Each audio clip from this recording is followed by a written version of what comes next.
Tapos ng aming kulungan ng manok. Sarado na. Pati bubong. Ayan.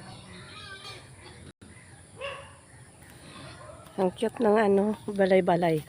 May balay-balay sa sulod oh. Itong bayan ng mga manok. Manok na lang ang kulang. Ayan, may isa kaming manok. Manok na lang ang kulang.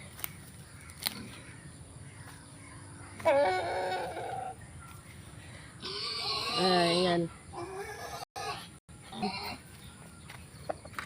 Buksan natin. Aray ko.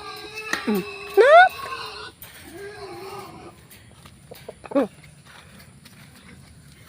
Temporary lang itong talin. Pag may manok na, bibilhan na lang ng yero. Yan ang tambayan ng manok. Sarado din yung bubong. Mainit para hindi makalipad, hindi makalabas.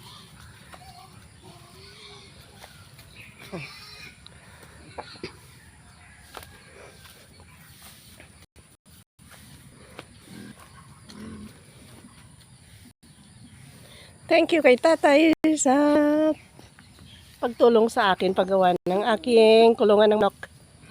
Yan. Kaming dalawa ni tatay ang gumawa nito eh. Kulungan ng aking manok. Yan.